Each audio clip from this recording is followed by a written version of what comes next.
Hi guys, and welcome to another episode of 5 Minute Love Spell. Guys, we have had so much fun posting on our New Life's Couple page every week. And you know what? Working this Love Spell project has gotten us a little bit closer too. Yes, it has. With all of the eye contact and the physical touch, help somebody. No, listen. Hey, this episode, we really wanted to show you guys how important it is to be connected to couples that will sharpen your marriage. Yeah. And so we had a date night. We invited some of our favorite couples that we're connected to and what we have coined to be the Iron Circle. Yeah, so the Iron Circle is a group of married couples that connect, that are there to challenge, strengthen, edify, and encourage you to live a God-centered marriage. And you know what? This session was so powerful that we would do Love Spell a disservice if we were to just condense all of that wisdom down to 5 minutes. Yeah. And so what we did is we actually grabbed golden nuggets from these couples that span across 3 different generations: millennials, Gen X, and baby boomers. And so for this episode, man, go grab some popcorn, curl up with your boo, because you are officially invited to date night at the Hunters. Enjoy. Love Spell is brought to you by Proverbs 27:17. As iron sharpens iron, so one person sharpens another. Hey guys! Babe, look who just showed up to date night. Come on in. Come on in. You just made it in time. The fun's just getting started.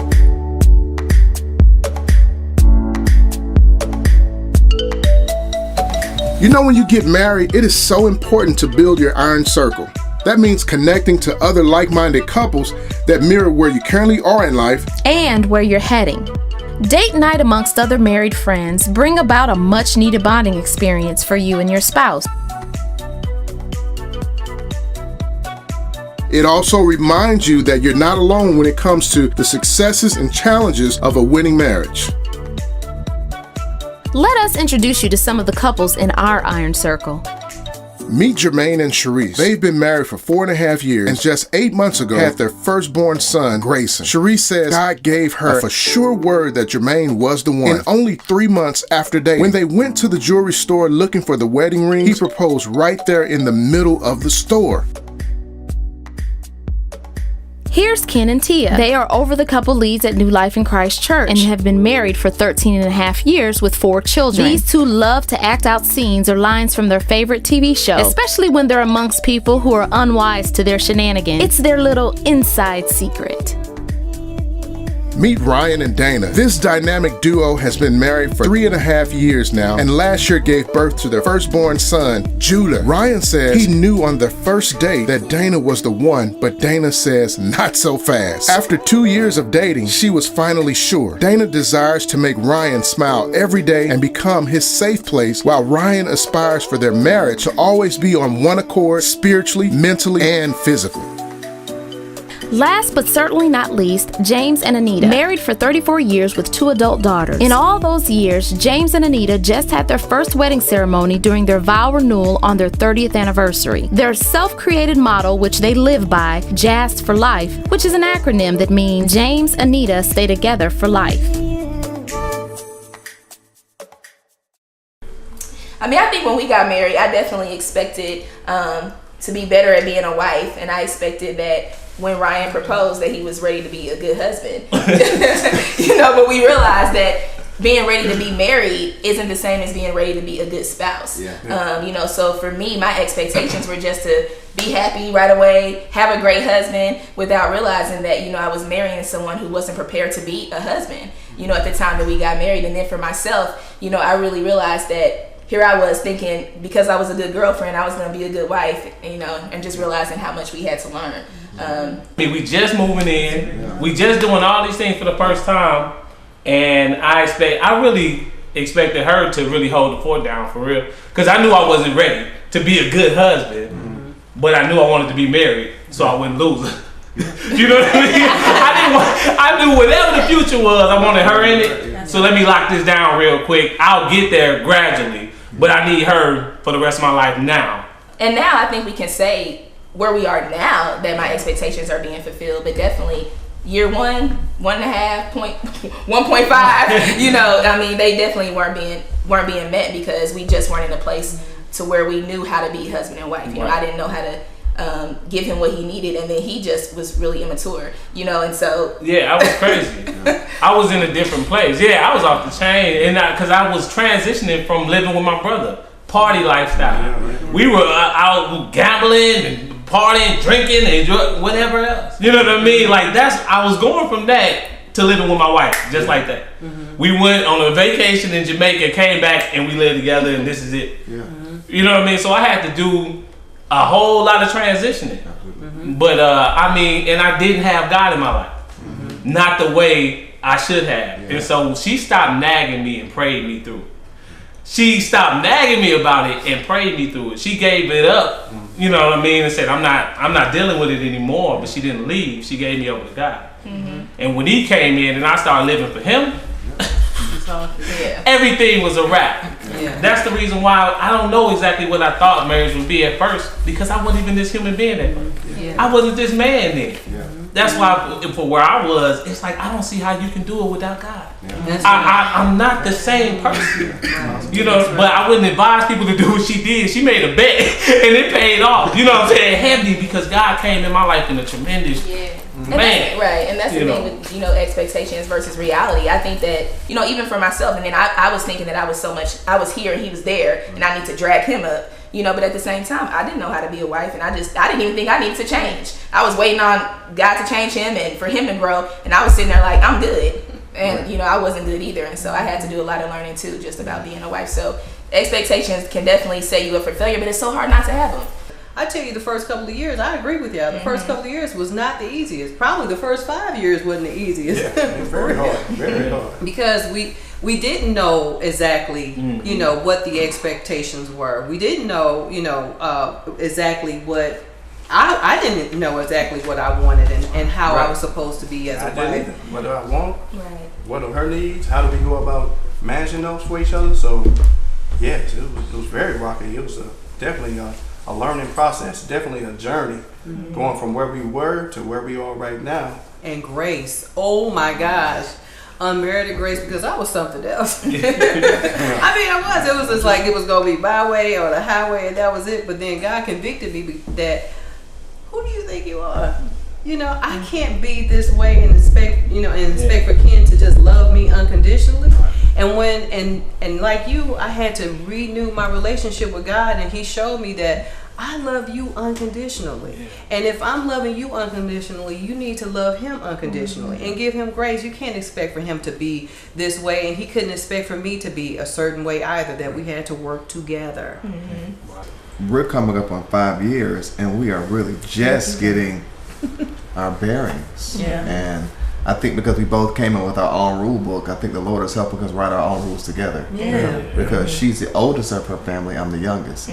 Major different dynamics. My mom's living with us now, another different dynamic. Our 8-month-old baby. And so now after 4, almost 5 years, we're just getting it. And it's a beautiful, I can marry her all over again.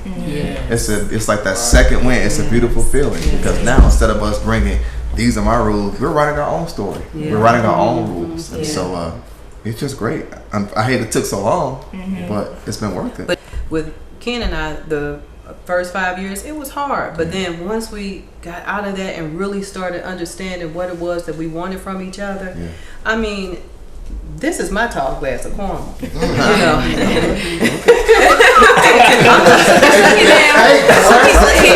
know. So when I see him, I mean, especially like if I'm doing ministry, if I'm out there, you know, ministering and dance, and I see him out there, I mean, that's who I want to see out there, because I know that he is my support. He has my back no matter what. And I don't care how challenging it's been or whatever the case may be. What I do know for sure is that beyond a shadow of a doubt, that he has my back. And we learned to stick together regardless. We wasn't quitting. Right. You know, and we were committed to one another as well. You know, constantly telling each other, you know, I believe you, having each other back. You know, James pushing me, hey, you need to go to school, you know, let's make a difference, let's break the curse. You know, let's teach our daughters, hey, you know, school, marriage, or family, you know, don't be like us. You know, although thank God we we're not the norm, you know, because we're still together, you know, as teenage parents. But was it a struggle? Yeah. But we still here, and all because of God. That's right. We put Him first, in which we will continue to put Him first. That's, and that's the thing we need to understand is that marriage is not perfect because we're not perfect. Exactly. But as long as we have our relationship with God first, everything will fall into place. I think that if more couples saw that other couples are going through similar things, they wouldn't be so quick to throw in the towel. Right. I think that it's easy, you know, just when you're within the walls of your house and you're going through conflict, to think that it's just you and think that this is not normal, and so we can throw in the towel, you know. But when you hear from other couples and they're like, oh yeah, I can relate to that, or we have that same challenge, and here's how we got over the challenge, then it encourages you to keep going, because on the other side it's so beautiful. But the work is hard, and I think that often the work scares them. But when you hear that other people have done the work, have been successful, here are some tools that work, and you share. But like you mentioned, some people are so busy trying to protect the image of their marriage that they're not really talking about what's going on, and then you start feeling isolated. I tell folks, marriage is like a roller coaster. You know, you're excited when you see it. You stand in line to get it. Then when you get on, you're you're happy. But then it takes off. Then it goes up. It goes down. You're screaming, you're hollering, you're crying, you're trying to get off. But when it comes to a stop, you want to ride again. So I tell folks, just don't get off the roller coaster. Keep riding. Don't worry about it. It's going to be all right. Because it takes time. It really takes time. And it takes time to learn each other. Being teenage parents, we didn't know each other. We knew each other, but we didn't know each other. But nobody had a perfect marriage. Right. Nobody here. Nobody's right. We're going to have our ups and downs, but we talk to each other. We communicate. You know, let me look at the faults of him, because Bishop Dudley, one thing he did say, and I will always remember, would you marry you? I mean, I know I got my ways too. I wouldn't marry me. I would want another like me, because I think I know everything. Amen. I think I'm right. You know, and James the same way, but still, we could come together. You know, we older, we mature, and all because of God. Looks are deceiving. You know, don't compare what you have and what you're going through. That's right. Look at them. Look at the Joneses. Look at the Smiths. You know. No, don't do that. Just work on you. As long as you work on you and work on yourself, then you're going to be all right. But you can't change nobody but you. That's right. I can't change nobody but me.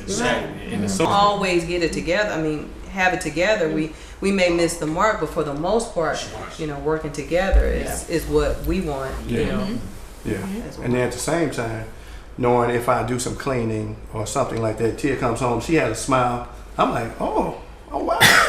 So that was it. And I'm thinking, that was nothing. Oh, I can clean up every day. I think that's helped us bring balance to our marriage.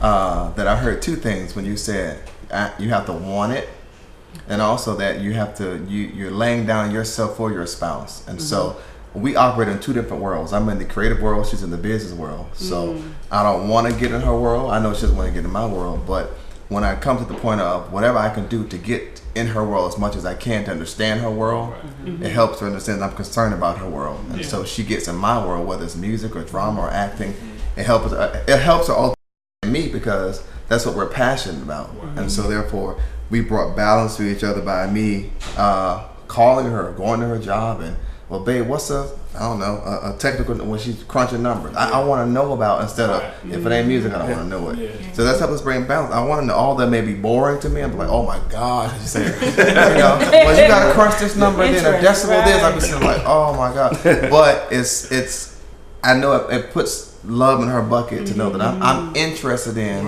what's going on in your world. She may ask a music question that makes no sense to me. I'm like, yeah, but okay, but I know that makes me feel good that she's interested. And now with the baby, and got to drop him off and pick him up, we have made such a, babe, I'm running late, can you get Grayson? Or babe, I'm canceled, so therefore I'll go pick up dinner, or I'll order pizza on Friday. So we've learned how to, so when she comes home, she's pumping in the car while she's driving. So it's like, there's so much. So I want to be able to accommodate her, not to always get something from her, but to just put those deposits that she knows I got her. At the end of the day, I got her back regardless. I feel like with us too, it's just getting there. I know he mentioned that mother-in-law lives with us now, and then the baby, we have this new home, and just the drive is a little bit different because the drive is a little bit longer and it's a different route. Like just getting adjusted, period. And like I don't know if it's all women, but I know me, I carry my stress internally. So when I'm really stressed and I expected him to know I need help here, I need help here, I need help here, and I don't always vocalize it because I'm trying to consider him and his job. Okay, well, he has to be late on Wednesday, late on Thursday. Oh, he got to be there Friday. So I'm like, how can I just manage it? And then I find myself, oh my gosh, I don't have time for him when he comes because I'm very tired. So we're just getting to the place now where we're like, all right, when we have that hour, it's quality. We don't care what we're doing, but it's quality. No running errands, no going to get, and sometimes no gracing, just shutting it off, because if not, we're losing the essence of us. That's right. And that's what makes our family. Sandwiches, but baby, remember we walk around the subdivision or up late at night, just kind of talking about maybe our dreams, aspirations, and things that we truly want from each other. Yeah. And it would come out. And maybe, I didn't show that vulnerability earlier. I'd be like, well, I like it when you say good things about me. If you like the way I dress, or if you like I cleaned up around the house, and I like that. Praise me when you can. Not that I'm gonna get the big head, but I know what you like. I'll continue to do that to feed back to you. And I want to be respected. I feel I deserve that. I want to be loved. I want to be touched and everything. So we can just we're all the way down into it. Knowing we have God at the front, and we're staying committed to each other. So hey, I want to know, how can I fulfill you every day? What makes you happy? And it's so funny you said about the grandkids, because we have an 8-month-old, and that's the, I don't want to say challenge, that's the room for improvement that we're working on. That when I come home, I go greet her first. I had to make that paradigm shift, because we would both come home. Where's the baby? Hey, daddy, boo boo. I ain't said hi to her. I ain't said. So when I come home, she'll tell you I am very intentional now that I go kiss my wife first. Hi, babe. As much as I be like, oh my, he be over this. There you go. But that's. Deacon Thomas said this to me a long time. I don't know if you remember. He said it, and Deacon Skinner said it some time ago. He said, you got the baby. He said, but when the baby is grown and old, it's going to be you and your wife. That's right. That's right. He said, you have to remember. He probably remember he said that to me when Gracie said, make sure that you cherish what you have here. Because once Grace is gone, and y'all done spent all that time kissing and hugging him, and now he gone. Now y'all sitting there looking at the wall and not enjoying life. So it's like, I remember that. Like, who are you? Yeah, right. And I think that's one of the major blessings of marriage, is that without that partnership, I can't be who God wants me to be. He can't be who God wants him to be without me. And when I lock into that mentally, and I don't get it right all the time, but when I lock into that, it just makes my gratitude for him so great. Absolutely. It helps me appreciate him, because he's helping me get to where I need to be, which is awesome. So it's a beautiful thing. I just want to say, do not give up on your spouse, because pray them through it. Give it up to God and watch what he do. But be the example. Forget the nagging, forget the talking. That's not going to happen it's not going to happen until it's time. Until it's God's time. It's not going to happen. So keep bringing it up. If you already told him how you feel about the subject, 3 times is enough. Don't speak to him about it no more. That's enough. Bring it to God.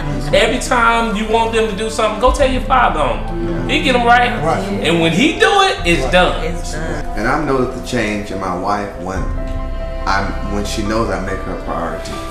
Like now, like the old me, I linger around, and I love people. I'm an extrovert by name. I'll sit and talk. My dog died. That's just me as her. But now, I be trying to get up out of there. I be like, so I do not. I pack my bag after sound check, and then same like in meetings. Sometimes when she calls, I'm gonna meet with a bishop. My old pastor said, you make time. So I actually send her the voicemail and say, I can't talk. One second. I step out, you okay? Yeah. I have to make priority for her. And so that's been a paradigm shift for me, that she's a part of that, because my marriage isn't good, my ministry isn't good. Right. Everybody says work, and it is. It's work, but it's excitement, it's love, it's laughter. The reason why it's a pass with everything I thought, for one, because our son, I couldn't ask for a better gift than that, but I realized that she was a gift from God. So it's not about me trying to please her anymore. It's about me trying to please him. And if I do that, I do this. If I do that, I do this. So, you know, it's like some people, if you do it for the other person, I believe that you do it when they're around, you do it when they're he always watching. So it's like her father, my father-in-law always with me because God is with me. Yeah. He's always watching. So I'm always trying to impress him. She ain't got to be nowhere in the room, nowhere in the town, state, country. I'm trying to impress him by the way I treat the gift that he gave me. That's right. That's good. That's good.